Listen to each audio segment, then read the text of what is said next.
Question in the Highland Park Police Department. He was read his Miranda warnings, offered attorneys, etc. He went into details about what he had done. He admitted to what he had done. Can you provide new insight into his trip into Wisconsin and any potential motive or motivations for that? No, and I was also asked the question if he said why he did it. We don't want to speculate on motives right now. I'm gonna refer that question to Deputy Chief Cavalli. Certainly our investigation is gone very much into what happened after the shooting, what Primo's plan was. Investigators did develop some information that it appears when he drove to Madison, he was driving around. However, he did see a celebration that was occurring in Madison, and he seriously contemplated using the firearm he had in his vehicle to commit another shooting in Madison. Do you know how much ammunition he had at that point? Approximately 60 rounds. At that point, he did? Yes. 60? Yes. What about his motivation for the attack in the first place? His motivation isn't necessarily clear. I don't want to go specifically into what he told investigators. However, he had some type of affinity towards the number 4 and 7, and inverse was 7-4. Do you believe his plan was to go to Highland Park and then to Madison all along? We don't have information to suggest he planned on driving to Madison initially to commit another attack. We do believe that he was driving around following the first attack and saw the celebration. When he got to Madison, did something deter him from attacking, or did he appear to make a decision himself to not attack? Indications are that he hadn't put enough thought and research into it. Have you talked to the female witness you were looking for yesterday, and what did you learn? We have not been able to locate her yet. Do you know anything about the affinity to the numbers 4, 7? What's the significance of that? It apparently comes from music that he's interested in. What about the weapons? We understand now that he bought one of them in 2020, but you've learned more information about that. Yeah, so in 2020 he bought 4 weapons. The weapon used in the July 4th attack, a Celtic Sub 200, a Remington 700, a shotgun. In 2021 he purchased a Glock 43X, and that was after his 21st birthday. Sir, the shooter, mind back from Madison. I can't speak to why he decided to come back from Madison. There are indications that he didn't put enough planning forward to commit another attack. There's been some questions about the FBI and their response in Madison, evidence technicians in Madison. He did dispose of his phone in Madison, the Madison area in Middleton. That phone has since been recovered. Chief, is the father cooperating with the investigation? I don't want to go into levels of cooperation. We're talking to everybody, though, and working on getting the most cooperation we can out of everybody. In 2019, Highland Park notified the state police about the knife incident. Is there not a mechanism in this firearm identification law, that hard law, that is there not a mechanism where that should have stuck around? Like, why wasn't that flagged when just months later he's getting it done? I don't want to speak to the state police's protocol or procedure. I do believe they've issued some information about that incident, the information they received, and their decision-making that went into that process. That really solely rests on them, and I don't want to speak to their protocol. But to your knowledge, there's nothing in their system that holds on to those things. If the person I don't have access to their system to even know that, so I really don't want to speak to that. Dana? Some clarification. It was a little unclear. So the Smith & Wesson that was recovered on the ground, and that was the weapon that fell out of the bag, or and used in the shooting, or was the rifle used in the shooting recovered on the roof? The rifle used in the shooting was recovered on the ground. That's the object that he dropped. We're still looking to speak to the witness who saw him drop an object wrapped in a red blanket or red cloth. So we actually still have the rifle.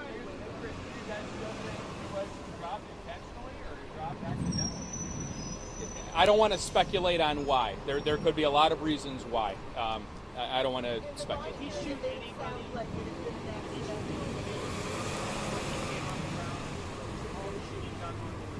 All of the shooting was done on the roof. Can you clarify what weapon he had in Madison, Wisconsin, when he decided not to do it? The Celtic Sub 200 is what he had in Madison. Can you provide information about what services will be available at 12 p.m. at the Hyde Park High School? Absolutely. The FBI Victim Service Response Team, they're opening their Family Assistance Center today at noon. That will be open at the Highland Park High School.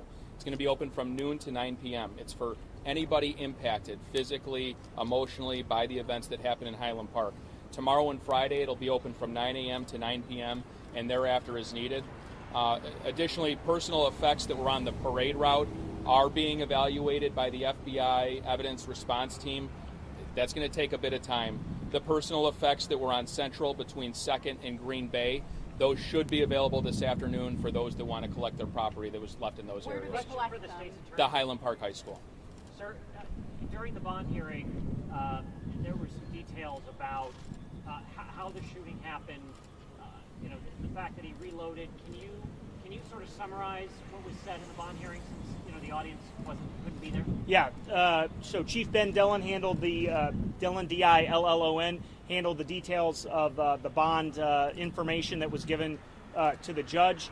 He indicated that from the roof of the store, the defendant emptied one clip of I believe 30 rounds and reloaded a second clip. I believe emptied that clip. I'm not positive, and actually reloaded a third time.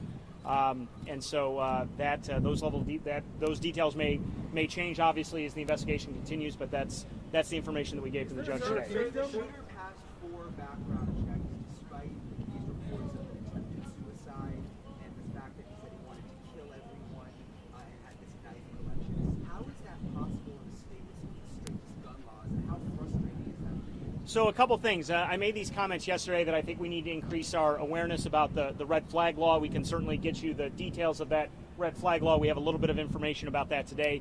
When I have said the words red flag law, that's a specific firearm restraining order. We have to get into a little detail here. There's a firearm restraining order. There is also a process to check individuals before they get their FOIDs. So there are 2 processes happening. So the Illinois State Police manage the FOID process. That's the fire owner ID card under Illinois. The Illinois State Police manage that process. Deputy Chief Covelli and I share the same response on that, which is that you have to get into the details of exactly when the information is given to the state police, what is the level of detail that's given to the state police, and then how they deal with that information for the FOID application process. There was never a firearm restraining order. That's what I have used the term red flag. That type of order has never been, Mr. Cremo has never been involved in that type of order. That is an order where primarily family members and other individuals can go to a court and ask that somebody have their firearms taken and not be allowed to purchase firearms. To be very clear, that did not happen in Mr. Cremo's case. A lot of the questions have been about the Illinois State Police internal process. The attorneys that made that request, though, if the family didn't, since the police went out to the home, could they have? It's on a case-by-case basis, and it would depend on the individual information that they had at that time. And to be clear, there were no firearms when they went to the home in 2019. So we'd have to look at some very specifics of. Victims. You confirm if there is now an 8th victim, and you plan to file additional murder charges? There is. I have not heard anything about.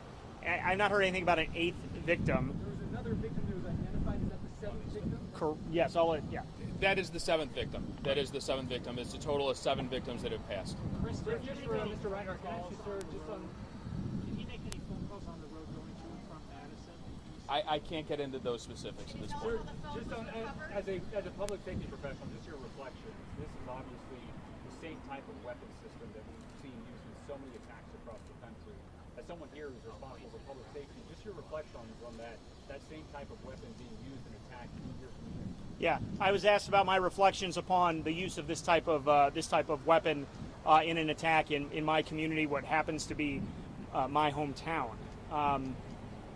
As I said yesterday, the state of Illinois and the United States should ban these types of assault weapons. We had this ban from 1994 to 2004 with bipartisan support.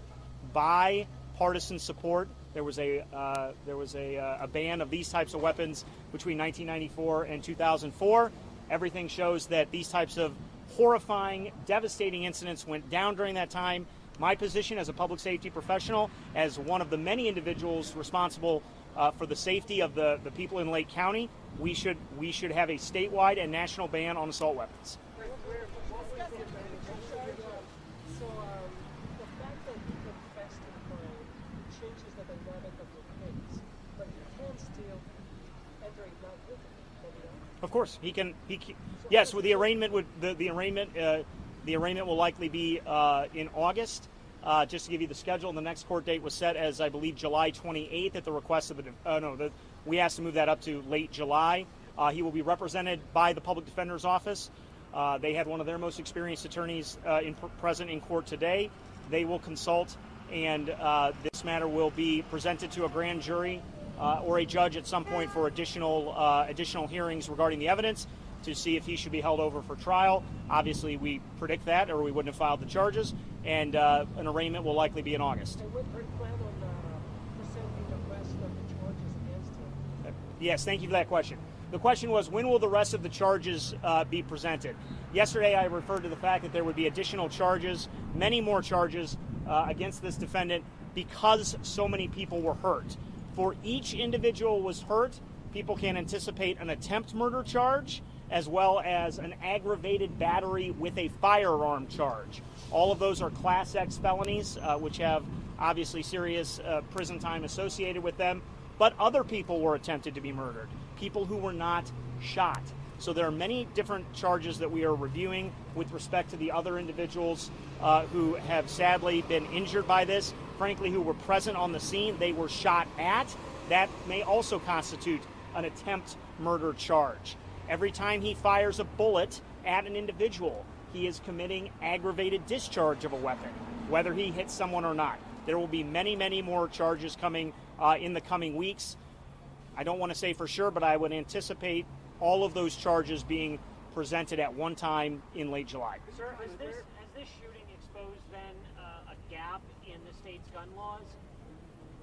I mean, as a prosecutor, I'm curious what your thoughts are here. Here's somebody that clearly shouldn't have had a gun. There were problems. Even if the laws worked as designed, he still got a gun. Well, yeah, the gap in the state's gun laws would be that we don't ban assault weapons. So, yes. With respect to the red flag laws, you have to look at the individual. You have to look at it on a case-by-case basis.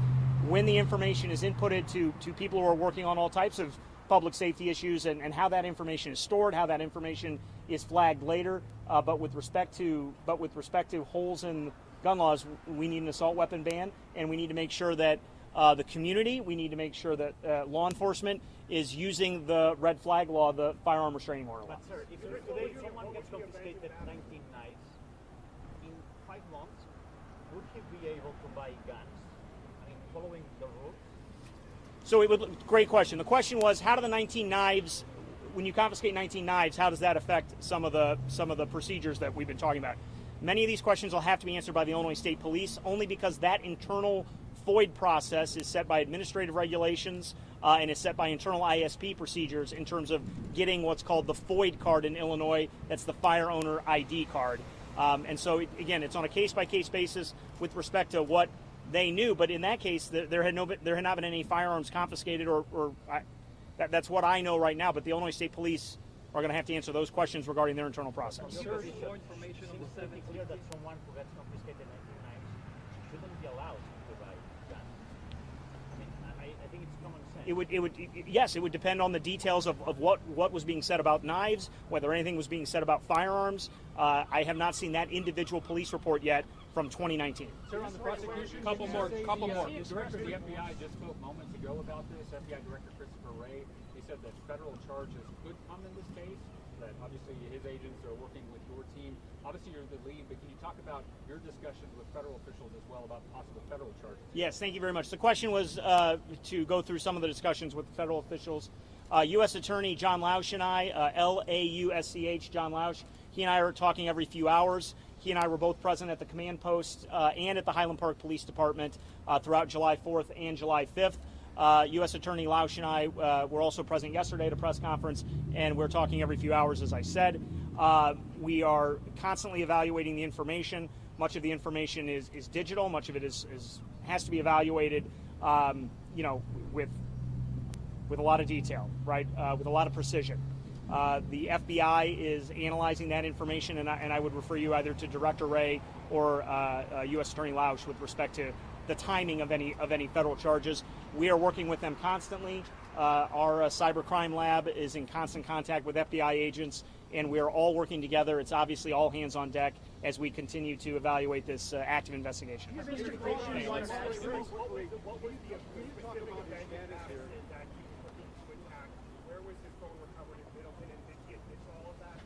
I don't want to get into specifics about what he said in the interview and what he didn't say in the interview, or what he admitted to and not. But what investigative leads have thus turned up is that while he was driving and he located this celebration occurring in the Madison area, he contemplated another attack with the firearm he had in his car. His cell phone was dumped in the 6500 block of University Avenue in Middleton. That was recovered yesterday by the FBI, and it's being processed right now. Why did you go to Madison? Talk a little bit about your status here at the detention centers, being separated from the prison population, anything else suicide watch. So what happens now that the bond hearing occurred, the judge held him without bail. He will go through an intake process at the Lake County Jail. They will go through a number of criteria, questions, and he'll be classified on where he should be placed within the jail.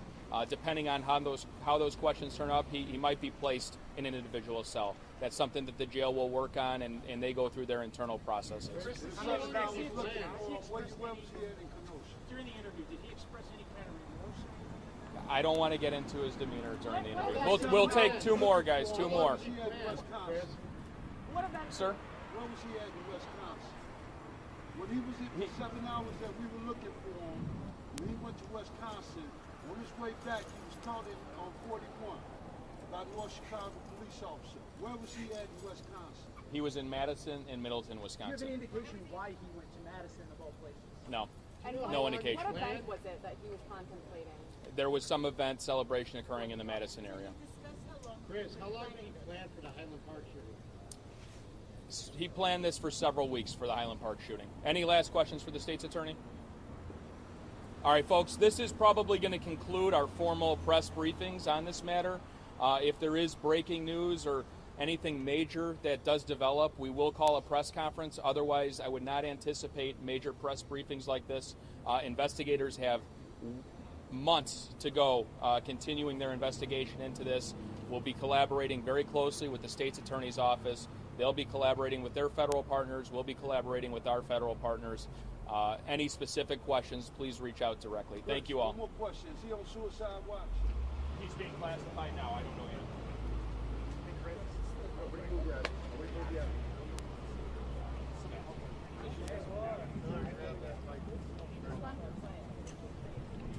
Dave, this one? Gris. ¿El de arriba o el de abajo?